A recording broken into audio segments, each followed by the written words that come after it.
Hello students, मैं हूं owner Jain from निधिश academy और आज का हमारा वीडियो रहेगा बजट 2021-22 मध्य प्रदेश का। ठीक है, आज से एमपीपीएससी के मेंस भी एग्ज़ाम शुरू हो रहे हैं 2019 के। सो जो भी लोग ये देख रहे हैं वीडियो, शायद आप मेंस के बाद ही देखोगे, कॉन्ग्रेचुलेशंस। और जो लोग अगले बार मेंस लिखने वाले हैं वो ये वीडियो बहुत ज़रूर देखें, काफ़ी इंपॉर्टेंट रहेगा। ओके, मध्य प्रदेश का जो बजट है ये आपका आया था 2 मार्च को, ठीक है, 2021, और इसे प्रेजेंट किया था जगदीश देवड़ा जी ने। ये मध्य प्रदेश के फाइनेंस मिनिस्टर हैं।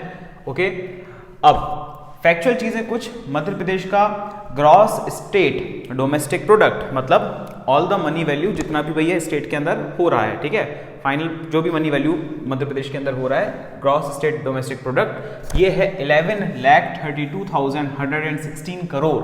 ठीक है, तो मध्य प्रदेश का बजट लगभग 11 लाख करोड़ के आसपास का रहता है, इतना आपको याद रखना है, 11 लाख करोड़ के आसपास रहता है।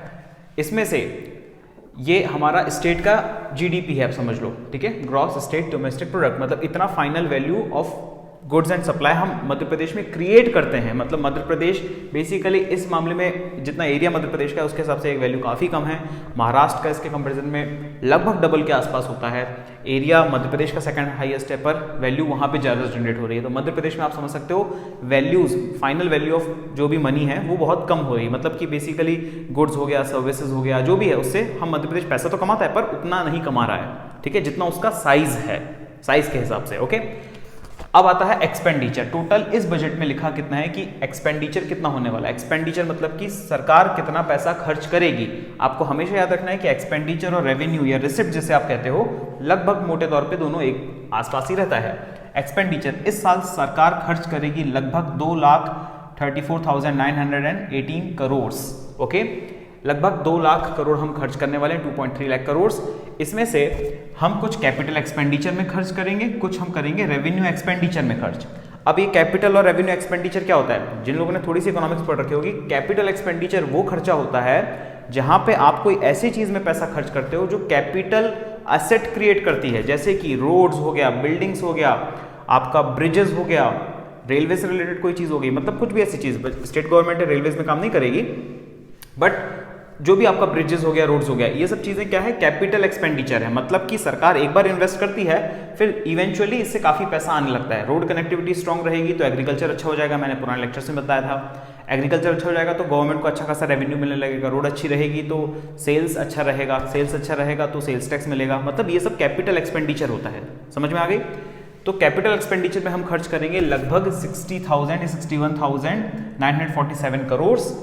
रेवेन्यू एक्सपेंडिचर ऐसा खर्चा जो हमें लोगों को सैलरीज के फॉर्मेट में देना है, पेंशन्स के फॉर्मेट में देना है, इन सब चीज़ों को, और भी एक्स्ट्रा जो भी इस टाइप की जरूरत है, उसमें हम खर्च करेंगे 1,72,971 करोड़। ओके, अब देखिए ये हमारा एक्सपेंडिचर है, capital expenditure, revenue expenditure. Revenue expenditure का वैल्यू बहुत ज़्यादा है, 1,72,000, कैपिटल एक्सपेंडिचर का 61,000।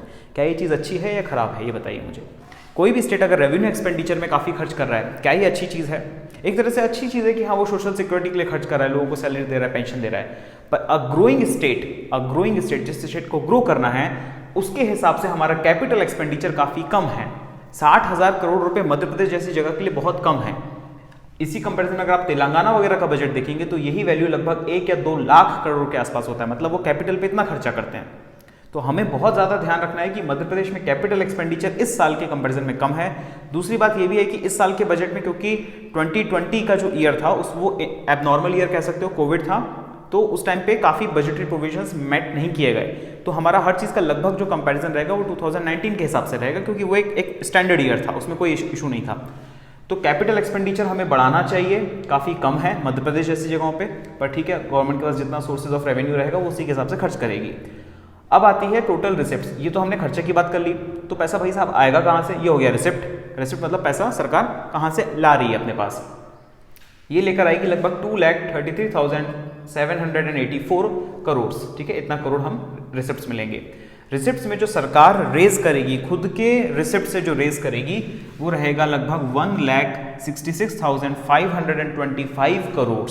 ठीक है, और जो बोरो करेगी वो रहेगा लगभग 67,258 करोड़, इतना हम बोरो करेंगे। मतलब कि ये बोरोइंग का सोर्स कुछ भी हो सकता है, सेंट्रल गवर्नमेंट हो सकती है, कुछ ग्रांट इन एड जैसा आपको चीज़ें मिलती है वो मिल सकती है, और भी कुछ डिवोल्यूशन हो सकता है। मतलब डिवोल्यूशन का तो डिवोल्यूशन रिसिप्ट्स की फॉर्मेट में आ जाएगा, पर बोरोइंग्स मतलब कोई एक्सटर्नल सोर्स से हम बोरो कर सकते हैं। हम आरबीआई से लोन ले सकते हैं, मार्केट से बोरो कर सकते हैं, सेंट्रल गवर्नमेंट से ले सकते हैं, ग्रांट इन एड ले सकते हैं, ये सब हमारा बोरोइंग का पार्ट बन जाएगा।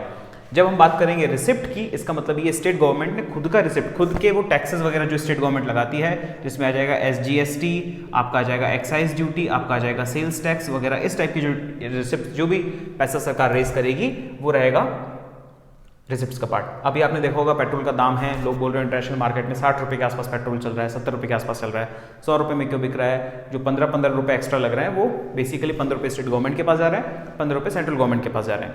ठीक है, जो स्टेट गवर्नमेंट पैसा रेज कर रही है वो एक टाइप की एक्साइज ड्यूटी से कर रही है, तो ये बेसिकली आप समझ लो कि रिसिप्ट का ये वाला तरीका है, इस तरह से सरकार पैसा कमा रही है।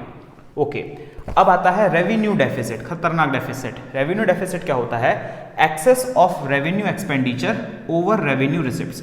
मतलब कि आपने रेवेन्यू एक्सपेंडिचर किया तो मतलब कितना आपने खर्च किया, 1,72,000 इतना आपने खर्च किया, रेवेन्यू एक्सपेंडिचर का एक्सेस ओवर रेवेन्यू रिसिप्ट्स। तो रिसिप्ट्स में आपका जो आया वो कंपैरेटिवली काफी कम आया और एक्सपेंडिचर काफी ज्यादा हो गया, ये कहलाता है रेवेन्यू डेफिसिट। रेवेन्यू डेफिसिट, तो ये डेफिसिट अच्छा डेफिसिट नहीं माना जाता। एस्टिमेटेड है इस साल एस्टिमेटेड है कि हमारा रेवेन्यू डेफिसिट लगभग 7,953 करोड़ रहेगा, लगभग आप मान के चलेंगे 8,000 करोड़ के आसपास रेवेन्यू में डेफिसिट पड़ जाएगा। मतलब भैया पैसा कम आ रहा है और खर्च ज्यादा हो रहा है, ये हो गया रेवेन्यू डेफिसिट लगभग ये। ठीक है, अब रेवेन्यू डेफिसिट एक अच्छा डेफिसिट इसलिए नहीं माना जाता क्योंकि भैया रेवेन्यू एक्सपेंडिचर क्या होता है, लोगों की सैलरीज, पेंशन वगैरह वगैरह। तो मतलब कि बेसिक क्या हुआ कि सरकार के पास कमी पड़ेगी इस साल पैसे की लगभग 8,000 करोड़ के आसपास की, तो लोगों को थोड़ी सैलरी वगैरह में थोड़ा लेट हो सकता है, डिले हो सकता है, कम हो सकता है, कॉन्ट्रेक्चुअल वर्कर्स को सैलरी लेट मिल सकती है, इस टाइप की चीजें। आगे समझ में आपको? तो ये हो गया आपका सैलरीज और पेंशन से related. Okay, 15th finance commission है, काफी इंपॉर्टेंट है 15th फाइनेंस कमीशन। आपको पता होगा चेयरमैन कौन है 15th फाइनेंस कमीशन के, कौन थे इस बार? ठीक है, वो आप कमेंट सेक्शन में लिख के बता दीजिएगा। इन लोगों ने हर स्टेट को लगभग टारगेट दिया है कि आपको इवेंचुअली अपना रेवेन्यू डेफिसिट कम करना है। देखिए 15th फाइनेंस कमीशन का एक मैंडेट ये भी था कि उसे एफआरबीएम एक्ट के अंदर कुछ प्रावधान, कुछ प्रोविजंस लोगों को बताने थे कि एग्जैक्टली आपको स्टेट्स को बताना था कि आपको कैसे कैसे कम करना है। याद रखिएगा मध्य प्रदेश को कोई रेवेन्यू डेफिसिट रिडक्शन टारगेट नहीं दिया गया है 15th फाइनेंस कमीशन के द्वारा। इसकी रिपोर्ट आई थी 1 Feb 2021 को और उसमें मध्य प्रदेश को कोई टारगेट नहीं दिया गया है, बाकी स्टेट्स को टारगेट दिया गया है। ठीक है, तो बेसिकली आप ऐसा समझ सकते हैं कि मध्य प्रदेश फाइनेंस के मामले में काफी पीछे चल रहा है, इसलिए इवन फाइनेंस कमीशन ने टारगेट नहीं दिया है मध्य प्रदेश को, आप ऐसा समझ सकते हैं। या फिर एक ऐसा भी समझ सकते हैं कि मध्य प्रदेश को फ्री छोड़ना चाह रहे हैं कि आप अपने हिसाब से खर्चा कर लीजिए क्योंकि आपका बेसिकली आरडी काफी ज्यादा हो रहा है, रेवेन्यू डेफिसिट काफी ज्यादा हो रहा है, तो आप इस केस में थोड़ा अपने आपको फ्री छोड़ सकते हैं, एक ये भी प्रोविजन हो सकता है। ओके, अब बात करते हैं फिस्कल डेफिसिट। फिस्कल डेफिसिट, फिस्क का मतलब होता है, मैंने आपको क्लास में कई बार बताया है, पब्लिक मनी। पब्लिक मनी होता है मतलब फिस्क का मतलब, ओके, सरकार का पैसा। इसमें डेफिसिट मतलब excess of total expenditure over total receipts. ठीक है, तो टोटल एक्सपेंडिचर कितना खर्चा हुआ, टोटल एक्सपेंडिचर इतना हुआ, टोटल रिसिप्ट्स इतना आया। ठीक है, तो लगभग आप देख सकते हो कुछ डिफरेंस है, इसमें गैप है, इसमें गैप है। तो जब भी आप फिस्कल डेफिसिट में कोई गैप रहेगा आप इसे कैसे फिल करोगे? बोरोइंग्स के थ्रू, क्योंकि भैया आपको एक्सपेंडिचर तो करना ही करना है। ठीक है, आपने लोगों को कैपिटल, आपको रोड बनानी ही बनानी है, सैलरी देनी ही देनी है, इसमें ज्यादा बर्डन क्या पड़ता है? इस चीज का बर्डन पड़ता है, अगर आप सैलरी नहीं दोगे लोग रोड पे आ जाएंगे, पर अगर आप रोड नहीं बनाओगे तो शायद थोड़ा डिले हो सकता है। तो इससे होगा क्या, इवेंचुअली आपका स्टेट जो है वो पीछे जाएगा कि जो रोड बननी चाहिए थी इस साल वो इस साल नहीं बन पाई क्योंकि पैसे खत्म हो गए। कई बार आपने देखा होगा, न्यूज़ आती होगी, म्युनिसिपल कॉर्पोरेशन के काम रुक गए हैं, भाई जब तक पैसे नहीं देगी सरकार तब तक कॉन्ट्रैक्टर को पेमेंट नहीं होगा। तो ये पैसा क्यों दे रही है? मतलब बेसिकली वो क्या कर रही है, कैपिटल एक्सपेंडिचर का पैसा खींच रही है। सैलरी तो मिल रही है लोगों को, सैलरी में कोई दिक्कत नहीं आएगा, थोड़ा बहुत कम हो सकता है सिर्फ कॉन्ट्रैक्चुअल वर्कर्स के साथ। इसलिए लोग बोलते हैं ना कि कॉन्ट्रैक्ट से हो, परमानेंट कब तक हो रहे हो। परमानेंट क्यों है? क्योंकि परमानेंट में गारंटी रहती है कि सैलरी मिलनी ही मिलनी है। ओके, पर कैपिटल एक्सपेंडिचर बेसिकली रोड बनाना, ये सब चीज़ों का में डिले हो सकता है, पार्क बनने में डिले हो सकता है, बहुत सारी स्ट्रीट लाइटिंग में डिले हो सकता है, ये सब चीज़ें कैपिटल एक्सपेंडिचर का पार्ट होती हैं। तो अगर ये गैप आ जाता है तो लोग क्या करते हैं या सरकार क्या करती है, वो इस गैप को फिल करती है किससे? बोरोइंग से। वो कहीं ना कहीं से कर्ज लेती है, मार्केट से ले सकती है, आरबीआई से ले सकती है, सेंट्रल गवर्नमेंट से ले सकती है, यानी बहुत सारे सोर्सेज होते हैं, बोरोइंग से ले सकती है। ओके, अब इस बोरोइंग्स को चुकाने के लिए आपको क्या देना पड़ता है, इंटरेस्ट देना पड़ता है। तो बेसिकली जो आप रिसिप्ट कमा रहे हो उसका कुछ परसेंट तो बोरोइंग में चला जाता है, बोरोइंग का इंटरेस्ट देने में चला जाता है। ये जो स्थिति है 67,258 करोड़, बेसिकली इसमें कुछ ही बोरोइंग्स का पार्ट होगा, बाकी सब आपको इंटरेस्ट के फॉर्मेट में चुकाना है। किसी से 10 साल पहले लोन ले रखा है, 15 साल पहले लोन ले रखा है, वो सब आपको चुकाना है, ठीक है। तो फिर हम उस लोन को चुकाने के लिए और ज्यादा बोरो करते हैं, ऐसी स्थिति है कई जगहों पे, तो ठीक है। तो हमारा फिस्कल डेफिसिट इस बार लगभग इतना होना चाहिए, ऐसा हमारा टारगेट है, इस बजट में टारगेट है। तो गवर्नमेंट क्या करती है बजट के टाइम पे, इस गैप में लाइक ये गैप जो है फिल करोगे तो कहीं ना कहीं से बोरो करोगे, तो बोरो का टारगेट कितना है, लगभग इतना बोरो करने का टारगेट है, ठीक है। आपको एक भी याद रखना है कि मध्य प्रदेश में इस बार डिसइन्वेस्टमेंट भी होना है लगभग 1400 करोड़ का, मतलब कि गवर्नमेंट की कंपनियां को प्राइवेटाइज कर दिया जाएगा, लगभग 1400 करोड़ के आसपास डिसइन्वेस्टमेंट होना है, मतलब debt will raise the public money. जब फिस्कल आप कह सकते हो कि गवर्नमेंट के पास पैसा आएगा लगभग 1400 करोड़, जो वो अपनी ही कोई चीज़ को बेच के प्राइवेट कंपनियों को बेच देगी, ओके। वो शेयर्स के फॉर्मेट में हो सकता है, कुछ परसेंटेज हो सकता है, पूरा भी हो सकता है, डिपेंड्स, ओके। अब हम बात करते हैं कि कौन कौन सी नई स्कीम्स आई हैं इस बार के बजट में, ठीक है। एग्रीकल्चर के लिए नई स्कीम आई है मुख्यमंत्री कृषक फसल उपार्जन सहायता योजना, ठीक है। कृषक मतलब कि जो फार्मर है उसकी फसल को उपार्जन मतलब उगाना, उसके लिए सहायता योजना, इस टाइप की कोई स्कीम है। ये बेसिकली इसका मैंडेट है फाइनेंशियल एड, ये आपको याद रखना है, नाम तो आपको याद रखना ही रखना है, आपको ये भी याद रखना है कि इसका मेन एम क्या है। तो इसका मेन एम है फाइनेंशियल एड। इस स्कीम को लगभग 2000 करोड़ मिला है, इस बार बजट में एलोकेटेड है।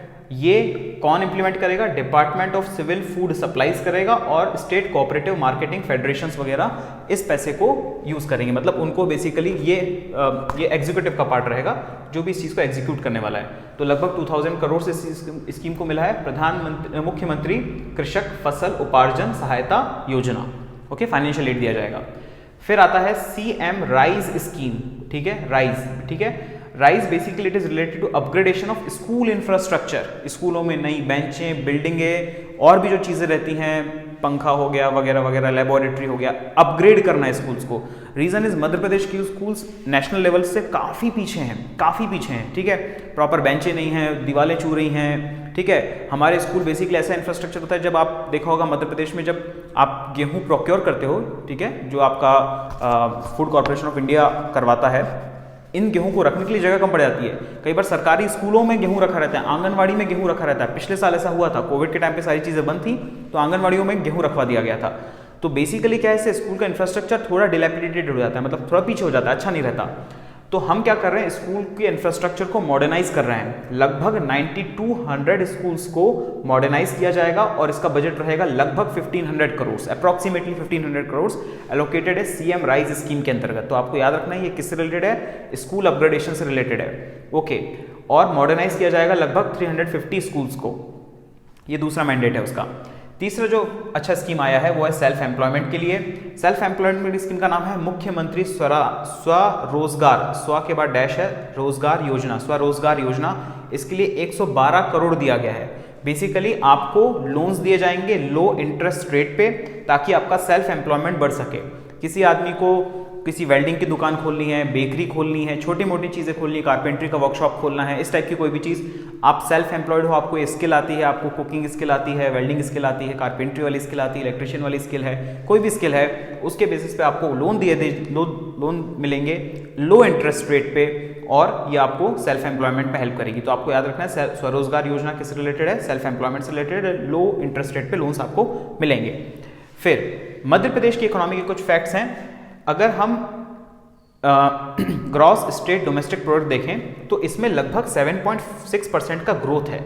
ये बहुत अच्छी चीज़ है, क्योंकि 2019 के लेवल पे इंडिया का ग्रोथ रेट लगभग 4% के आसपास था, पर मध्य प्रदेश का ग्रोथ रेट 7.6% है। तो मध्य प्रदेश इवन दो हम बोरो कर रहे हैं, ये कर रहे हैं, काफ़ी इकोनॉमिस्ट ये कहते हैं कि जब स्टेट ग्रो करता है तो बोरोइंग कोई दिक्कत की बात नहीं होती है, कोई खतरनाक चीज़ नहीं है। अगर हम इतना बोरो भी कर रहे हैं, कहीं ना कहीं से गैप भी रह रहे हैं हमारे फिस्कल डेफिसिट में, क्योंकि इवेंचुअली हम इस गैप को भर देंगे। क्यों होगा ऐसा? क्योंकि ग्रोथ रेट अच्छा है। ग्रोथ रेट अच्छा है मतलब कि कोई भी चीज़ इकोनॉमी बहुत अच्छे पेस से ग्रो कर रही है। मध्य प्रदेश की इकोनॉमी 7.6%, ठीक है, गुड, मतलब आप लगभग अच्छे रेंज में चल रहे हो। इंडिया की 2019 में 4% के आसपास रही थी। ओवरऑल इंडिया में आप देखोगे कि इस बार जीडीपी भी लगातार 2 क्वार्टर से गिरा, तीसरे क्वार्टर में पॉजिटिव आया है थोड़ा बहुत। अब फोर्थ क्वार्टर रिजल्ट का वेट करें तो हम कह सकते हैं कि हम रिसेशन से टेक्निकली बाहर आ चुके हैं। ठीक है, तो इंडिया का 4% के आसपास है, मध्य प्रदेश का 7.6% के आसपास है। अब आपको देखना है सेक्टर्स, 3 सेक्टर्स होते हैं, primary, tertiary, primary, secondary and tertiary. तो अगर इसी बेसिस पे क्लासिफाई किया जाए तो एग्रीकल्चर प्लस माइनिंग, ये बेसिकली प्राइमरी सेक्टर का पार्ट हो जाएगा, माइनिंग। इसमें मध्य प्रदेश का कंट्रीब्यूशन लगभग 35% रहता है। तो टोटल जो भी हम जीडीपी क्रिएट करते हैं स्टेट का, जिससे हम ग्रॉस स्टेट डोमेस्टिक प्रोडक्ट कहते हो, स्टेट का जीडीपी, इसमें एग्रीकल्चर का कंट्रीब्यूशन है 35%, इसमें मैन्युफैक्चरिंग का कंट्रीब्यूशन है 25% और इसमें सर्विसेज सेक्टर का कंट्रीब्यूशन है 40%।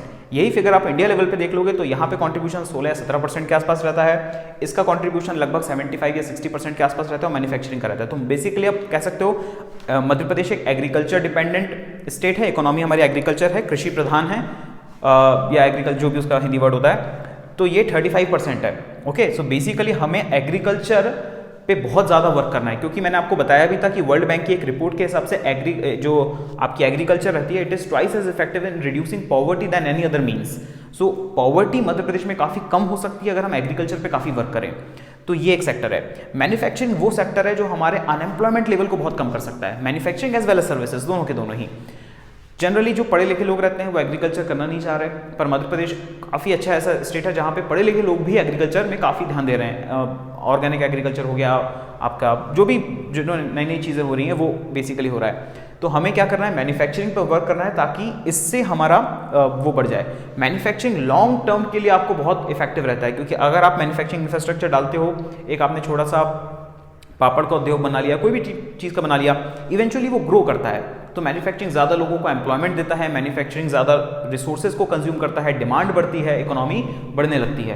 पापड़ बना रहे हो भाई, दाल की डिमांड बढ़ जाएगी, दाल मेन कॉन्स्टिट्यूएंट होता है ना, आप उड़द दाल वगैरह से बनाते हो, दाल की डिमांड बढ़ जाएगी, दाल की डिमांड बढ़ेगी तो उसकी प्राइस बढ़ेगी, प्राइस बढ़ेगी तो जो दाल बेच रहा है उसको ज़्यादा पैसा मिलेगा। किसको ज़्यादा पैसा मिलेगा? एग्रीकल्चर या फार्मर को ज़्यादा पैसा मिलेगा। ठीक है, अगर आपका मैन्युफैक्चरिंग काफ़ी अच्छा होता है, आप उस पापड़ की सर्विसिंग सेक्टर में डाल दो, आप प्रॉपर एक कंपनी खोल सकते हो, आपकी कंपनी उस पापड़ को बाहर जगह बेच रही है, उसका प्रॉपर आउटलेट जैसा कुछ हो सकता है, आप सर्विसेज सेक्टर का पार्ट बन गए।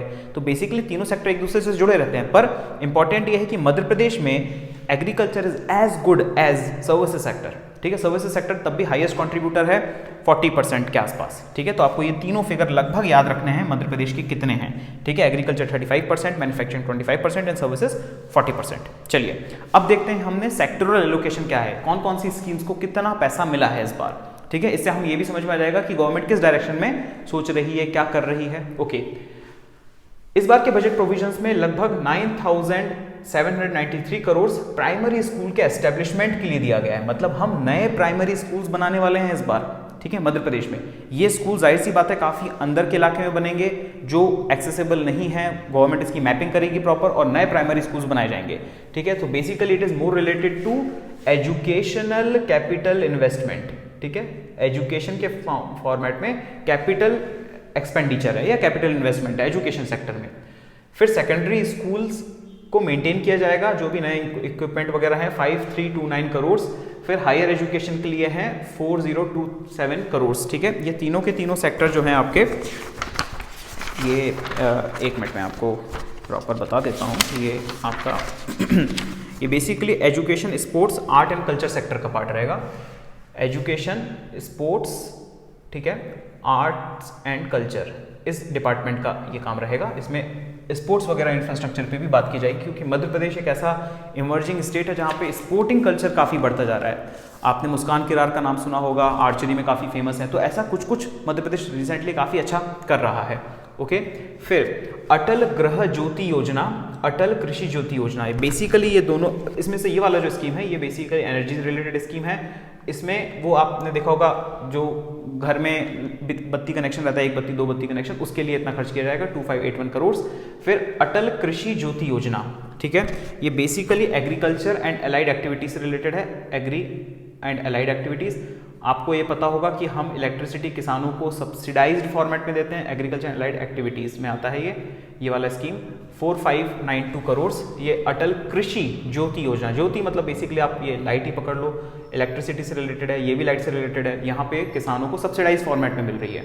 ओके, फिर आपका आता है मुख्यमंत्री किसान कल्याण योजना, ये भी एग्रीकल्चर से रिलेटेड है, ये दोनों स्कीम एग्रीकल्चर से रिलेटेड है। फिर प्रधानमंत्री ग्राम सड़क योजना, ठीक है, ये आपका रोड डेवलपमेंट हो गया, रोड डेवलपमेंट हो गया। प्रधानमंत्री आवास योजना ग्रामीण, ये बेसिकली आपका हाउसिंग स्कीम्स हो गया, ठीक है। फिर national health mission, health infrastructure पे हम खर्च कर रहे हैं।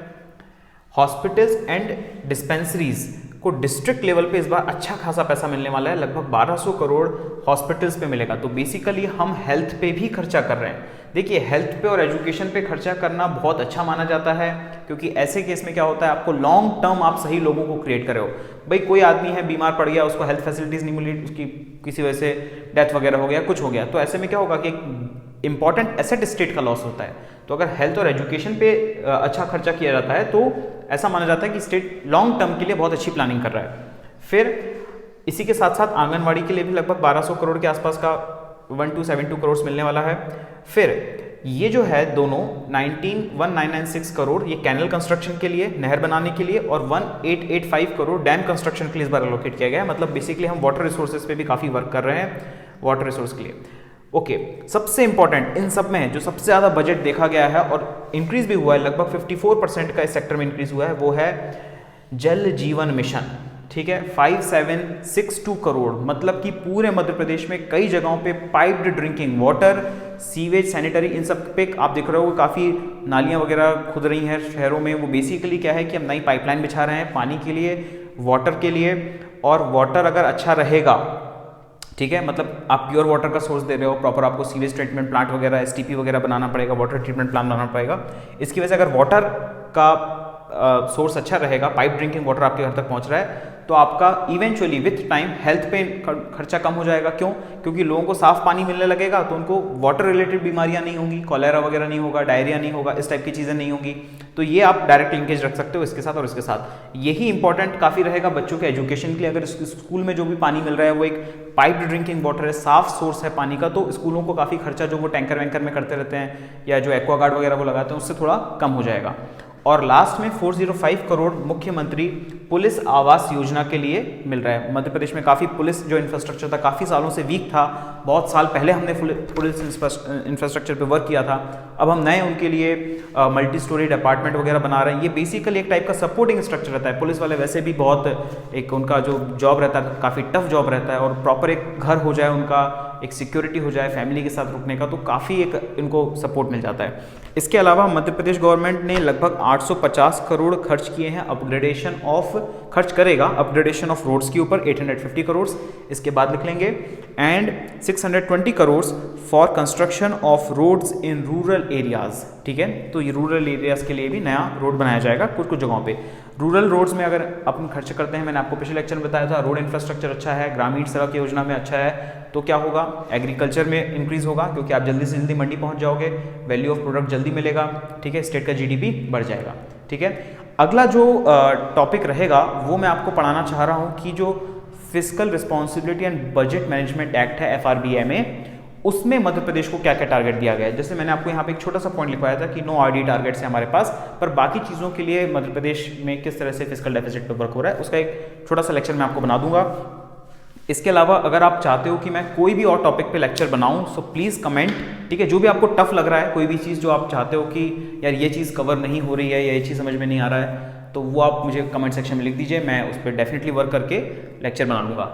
थोड़ा सा मैं डिले हो जाता हूँ लेक्चर बनाने में, मैं क्लासेस भी लेता हूँ तो टाइम नहीं मिल पाता उतना, पर मोस्ट प्रोबेबली अप्रैल के आसपास मैं थोड़ा सा फ्री रहूँगा तो ज़्यादा वीडियोस आ जाएंगे उस टाइम पे। ठीक है, तब तक के लिए टेक केयर ऑफ़ योरसेल्फ, अच्छे से पढ़ाई करिए, ये रिसोर्स इन्फॉर्मेशन काफ़ी अच्छी है, लिख लीजिएगा, और एक बार आपको एक इंसाइट मिल जाएगा कि भाई स्टेट गवर्नमेंट कैसे वर्क कर रही है, कहाँ कहाँ पैसा एलोकेट हो रहा है। ठीक है, तब तक take care of yourself. I am Anak Jain signing off from this academy and all the best for your studies.